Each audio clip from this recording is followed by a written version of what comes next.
कांग्रेस सरकार के समय असम को कैसे पाई पाई के लिए तरस कर रखा जाता था और वो आपको तो भली भांति याद होगा। कांग्रेस के समय असम को टैक्स के हिस्से के रूप में सिर्फ 10,000 करोड़ रुपया मिलते थे। ब्रह्मपुत्र नदी में मोदी सरकार ने ऐसा ब्रिज बनाया, कांग्रेस चीन के होश उड़े। हेमंता शर्मा के सामने मोदी की दहाड़।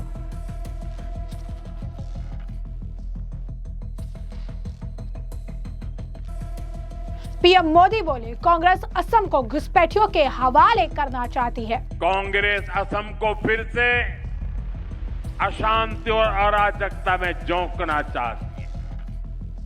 कांग्रेस असम को घुसपैठियों के हवाले करना चाहती है। आप इनके दिल्ली के नेताओं को देखिए, यहां जो इनके नेता हैं उनको देखिए, ये सब घुसपैठियों को बचाने में ही लगे हुए हैं। तो असम में इस साल होने वाले विधानसभा के चुनाव को लेकर सियासत में गर्माहट बढ़ गई है। चुनावी रण में राजनीतिक पार्टियों ने अपनी अपनी तैयारियां तेज कर दी है। इस बीच आज प्रधानमंत्री नरेंद्र मोदी असम के दौरे पर पहुंचे, जहां उन्होंने ब्रह्मपुत्र नदी पर बने कुमार भास्कर वर्मा सेतु का उद्घाटन किया। ये पुल गुवाहाटी को नॉर्थ गुवाहाटी से जोड़ता है। पूर्वोत्तर भारत का पहला एक्स्ट्रा डोजल पुल है। ये 6 लेन का आधुनिक पुल करीब 3,030 करोड़ रुपए की लागत से बनाया गया। इसके बनाने से गुवाहाटी और नॉर्थ गुवाहाटी के बीच यात्रा समय घटकर सिर्फ 7 मिनट रह गया, जिससे लोगों को बड़ी राहत मिलेगी। बता दें कि असम भूकंप संभावित क्षेत्र है, इसीलिए पुल को खास तकनीक से बनाया गया है। इसमें बेस आइसोलेशन टेक्नोलॉजी का इस्तेमाल किया गया है, जो भूकंप के झटकों को कम करने में मदद करती है। इतना ही नहीं, मजबूत और टिकाऊ रहने के लिए इसमें हाई परफॉर्मेंस केबल्स भी लगाए गए हैं। इसके साथ ही पुल में ब्रिज हेल्थ मॉनिटरिंग सिस्टम भी लगाया गया है। यह सिस्टम पुल की स्थिति पर नजर रखेगा, किसी भी नुकसान का पहले से पता लगाएगा और सुरक्षा सुनिश्चित करेगा। ये पुल न केवल यातायात को आसान बनाएगा, बल्कि क्षेत्र के विकास और कनेक्टिविटी को भी नई गति देगा। आपको बता दें कि प्रधानमंत्री नरेंद्र मोदी ने इस पुल का उद्घाटन किया और उद्घाटन के बाद उन्होंने जनता को संबोधित किया और अपने संबोधन में उन्होंने कांग्रेस पर जमकर निशाना साधा। पीएम मोदी ने जो है आपको बता दें कि जनसभा को संबोधित करते हुए कहा कि कैसे कांग्रेस जो है ये असम को घुसपैठियों को सौंपना चाहती है। उन्होंने कहा कि कांग्रेस के राज में असम को तरसाया गया। कुछ दिन पहले ही देश का बजट आया। बजट के बाद असम पूर्वोत्तर का यह मेरा पहला दौरा है, जिस पूर्वोत्तर को कांग्रेस ने हमेशा नजरअंदाज किया। हम उस पूर्वोत्तर की भक्तिभाव से सेवा करते हैं। पूर्वोत्तर हमारे लिए अष्टलक्ष्मी है। इस वर्ष का बजट अष्टलक्ष्मी के लिए भाजपा एनडीए के विजन को और मजबूती देने वाला है। बहुत अधिक फोकस पूर्वोत्तर को आर्थिक रूप से आत्मनिर्भर बनाने का है। उन्होंने बताया कि किस तरीके से भाजपा का कार्यकर्ता परिश्रम की पराकाष्ठा देखने के लिए मिल रही है। जहां पर पूर्वोत्तर पर जिसे कांग्रेस ने इग्नोर किया, बीजेपी ने इस पर पूरा ध्यान दिया। क्या कुछ कह रहे हैं पीएम मोदी, सुनिए। कुछ दिन पहले ही देश का बजट आया है। बजट के बाद असम का, नॉर्थ ईस्ट का मेरा ये पहला दौरा है। जिस नॉर्थ ईस्ट को कांग्रेस ने हमेशा नजरअंदाज किया, हम उस नॉर्थ ईस्ट की भक्ति भाव से सेवा कर रहे हैं। नॉर्थ ईस्ट हमारे लिए अष्टलक्ष्मी है। इस वर्ष का बजट अष्टलक्ष्मी के लिए बीजेपी एनडीए के विजन को और मजबूती देने वाला है। बजट में बहुत अधिक फोकस नॉर्थ ईस्ट को आर्थिक रूप से आत्मनिर्भर बनाने पर है। इस साल असम को टैक्स की हिस्सेदारी के रूप में लगभग 50,000 करोड़ रुपए मिलने वाले हैं। साथियों, कांग्रेस सरकार के समय असम को कैसे पाई पाई के लिए तरस कर रखा जाता था। तो जैसा कि आपने उनका बयान सुना, उन्होंने कहा कि कांग्रेस सरकार ने के समय असम को कैसे पाई पाई के लिए तरसा कर रखा जाता था। कांग्रेस के समय असम को टैक्स के हिस्से के रूप में सिर्फ 10,000 करोड़ रुपए मिलते थे। अब भाजपा सरकार में असम को कांग्रेस सरकार के मुकाबले 5 गुना ज्यादा रुपए मिल रहे हैं। अगर मैं पिछले 11 वर्षों की बात करूं तो असम को तमाम विकास परियोजनाओं के लिए केंद्र सरकार से 5.5 लाख करोड़ रुपए से अधिक मिले हैं। कांग्रेस असम के विकास के लिए पैसे देने से भी बचती हो। वो कांग्रेस क्या असम का विकास कर सकती है? यहाँ के युवाओं, किसान, गाँव और भला कर सकती है। इस साल के बजट में पूर्वोत्तर की कनेक्टिविटी को और बेहतर करने का प्रयास किया गया। क्या कुछ और कह रहे हैं पीएम मोदी, सुनिए। और वो आपको तो भली भांति याद होगा, कांग्रेस के समय असम को टैक्स के हिस्से के रूप में सिर्फ 10,000 करोड़ रुपया मिलते थे। अब भाजपा सरकार में असम को कांग्रेस सरकार के मुकाबले 5 गुना ज्यादा रुपये मिल रहे हैं। अगर मैं पिछले 11 वर्ष की बात करूं तो असम को तमाम विकास परियोजनाओं के लिए केंद्र सरकार से 5.5 लाख करोड़ रुपए से अधिक मिले हैं। ये आंकड़ा आपको याद रहेगा? मैं जो आंकड़ा बोल रहा हूं याद रहेगा आपको? फिर से एक बार बोलता हूं, केंद्र सरकार से 5.5 लाख करोड़ रुपए से अधिक मिले हैं। कितने? पीछे से आवाज आनी चाहिए। कितने? आप मुझे बताइए कितने? और जोर से बोलिए कितने? साथियों, आप मुझे बताइए, जो कांग्रेस असम के विकास के लिए पैसे देने से भी बचती हो, वो कांग्रेस क्या असम का विकास कर सकती है? असम का विकास कर सकती है? कभी भी कर सकती है? आपका भला कर सकती है? यहाँ के युवाओं का भला कर सकती है? यहाँ के किसानों का भला कर सकती है? यहाँ के गांव का भला कर सकती है? तो जैसा कि आपने उनका बयान सुना, पीएम मोदी ने आगे कहा कि कांग्रेस ने असम को अशांत रखा, हिंसा और अलगाव में रखा। आजादी के बाद से ही असम बम बंदूक बंद ब्लॉकेट का कर्फ्यू की चपेट में, और इसकी गुनाहगार कांग्रेस थी। भाजपा एनडीए सरकार असम में शांति बहाली, तेज विकास का संकल्प लेकर चल रही थी। इसलिए जो असम कभी बम धमाकों से गूंजता था, उसे असम में अब शांति स्थापना हो गई है। कांग्रेस को जो 10 साल से सत्ता से बाहर है, वो जहरीली हो गई है। उनके मुंह से सिर्फ जहर निकलता है। अगर वो सत्ता में आने की बात करते हैं तो असम को वो घुसपैठियों को बेचना चाहते हैं, घुसपैठ को आज उसका समर्थन करते हैं, घुसपैठियों को बचाने का पूरा प्रयास करते हैं। क्या कुछ कह रहे हैं पीएम मोदी, और सुनिए। हिंसा और अलगाव में रखा।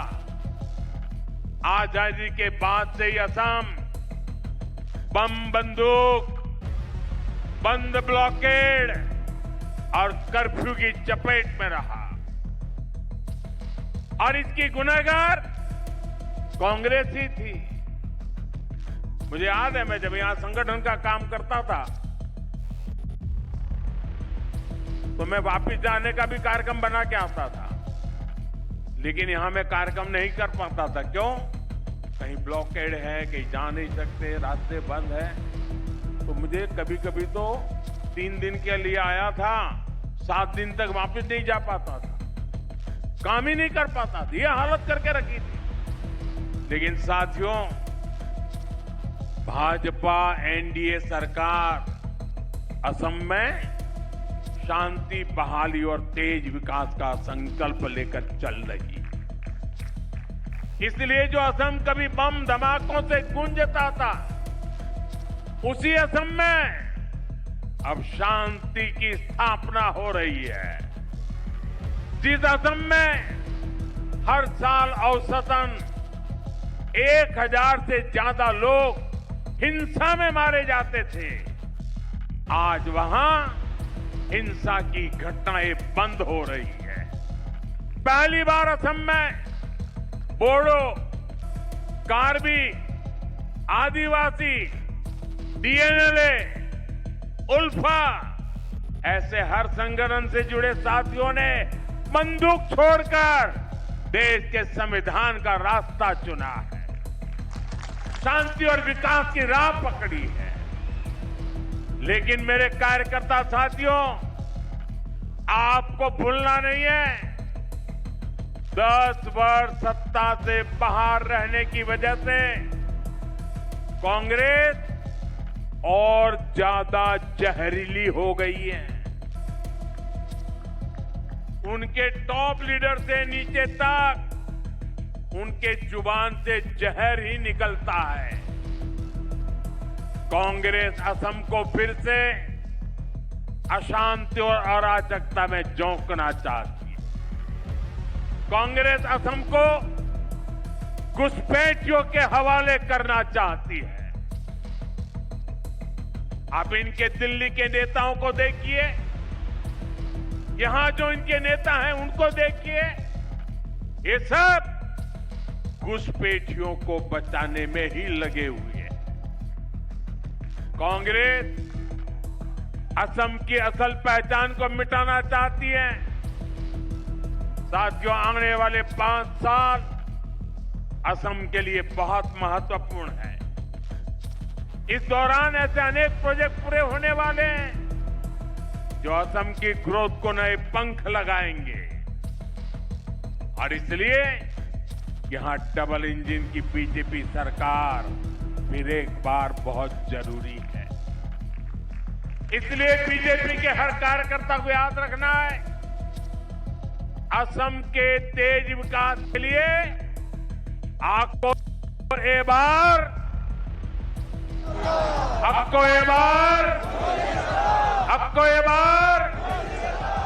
असम के युवाओं को रोजगार के लिए आपको एक बार असम की बेटियों को नए अवसरों के लिए आपको एक बार असम की पहचान बचाने के लिए आपको एक बार।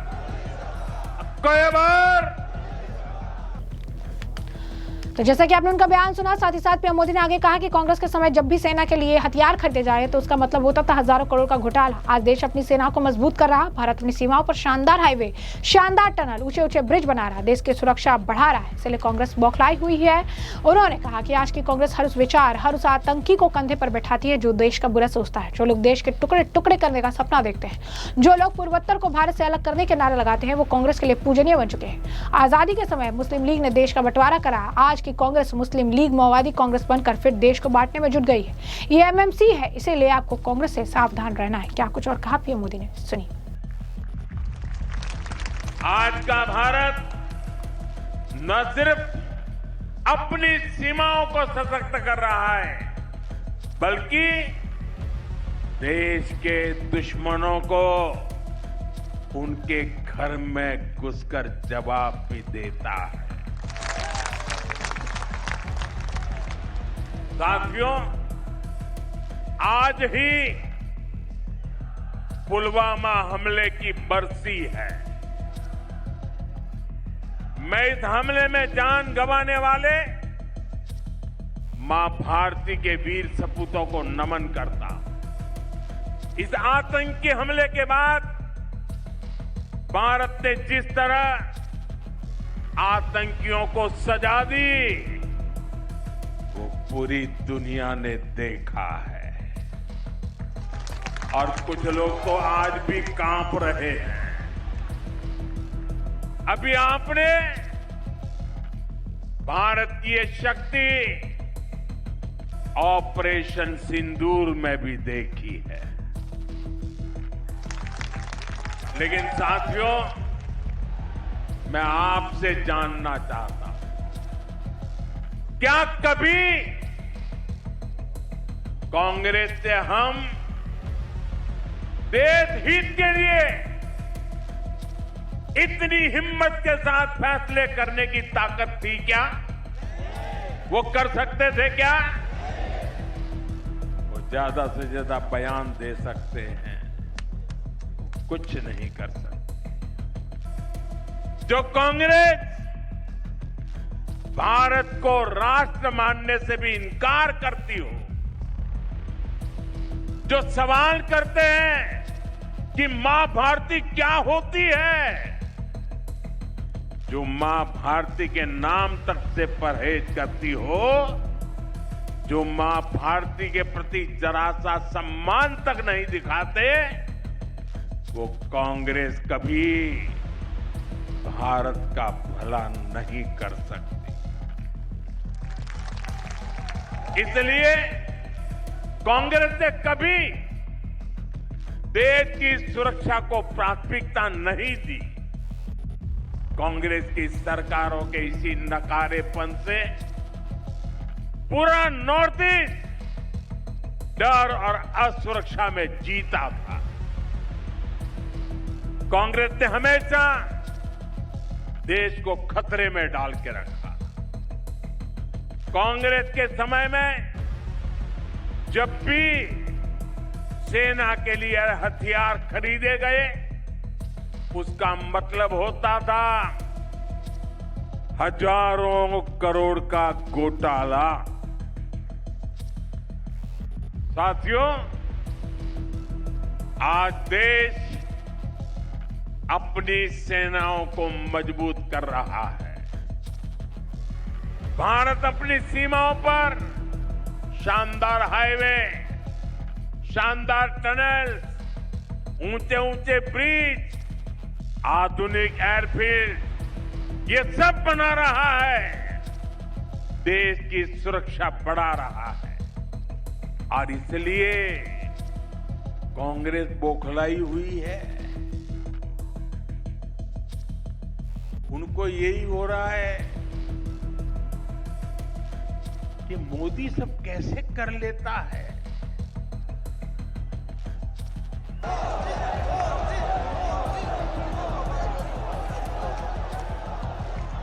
साथियों, असम का ये प्यार मैं कैसे भूल सकता हूं।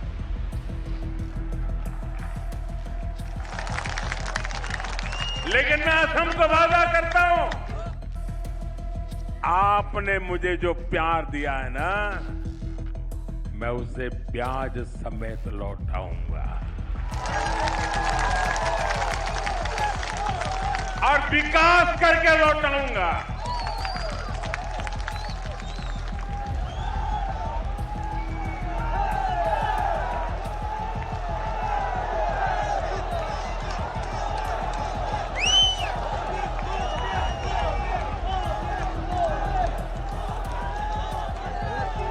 साथियों, मैं आपको डिजिटल कनेक्टिविटी का भी उदाहरण दूंगा।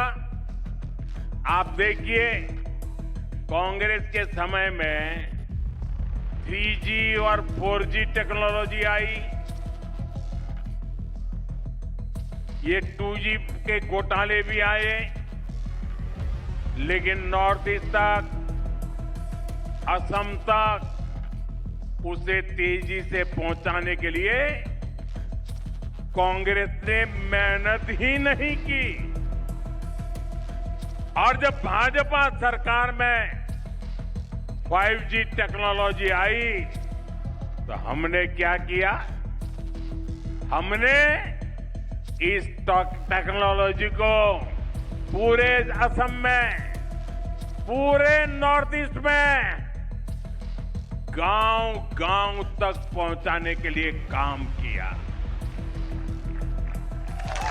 इस सेचुरेशन अप्रोच के कारण आज गुवाहाटी के युवाओं को हाई स्पीड इंटरनेट का लाभ मिल रहा है। और जब असम में NIC डेटा सेंटर की भी शुरुआत हुई है, ये डेटा सेंटर यहां के नौजवानों को बहुत बड़ा लाभ देने वाला है। साथियों, एक और उदाहरण स्वास्थ्य सेवाओं का भी है। कांग्रेस ने दशकों तक एम्स के विस्तार पर ध्यान नहीं दिया। जब अटल जी की सरकार बनी तो एम्स की संख्या बढ़ाई गई। इसके बावजूद हालत ये थी कि 2014 में देश में सिर्फ 6 एम्स थी।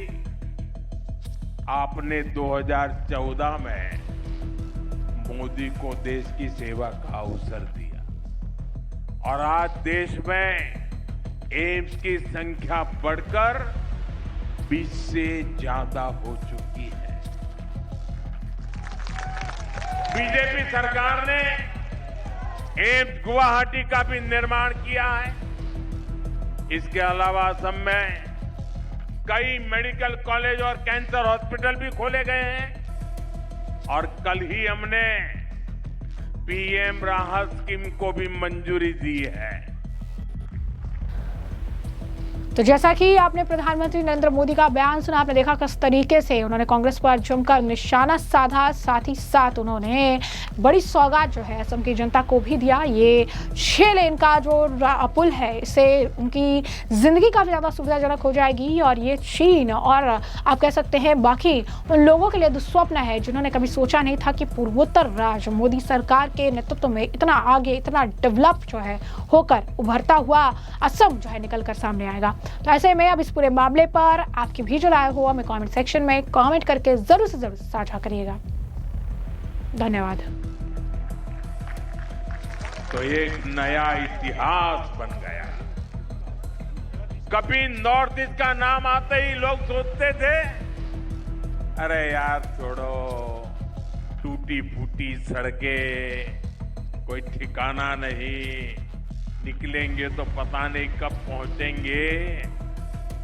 वो भी एक वक्त था, ये भी एक वक्त है। और आज यहां ऐसे हाईवे बनकर तैयार हो रहे हैं जहां सिर्फ गाड़ियां ही नहीं चलती बल्कि हवाई जहाज भी लैंड करते हैं।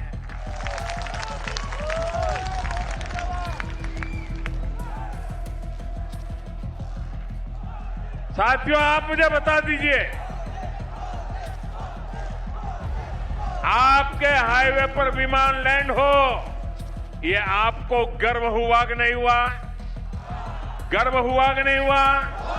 तो जरा अपना मोबाइल निकालिए और फ्लैश लाइट कीजिए। आपको गर्व हुआ है ना? मोबाइल फोन निकालिए और फ्लैश लाइट कीजिए सबके साथ, दूर दूर तक। ये गर्व की पल है। ये असम का बदलता हुआ मिजाज है। हाथ बराबर ऊपर करके दिखाइए।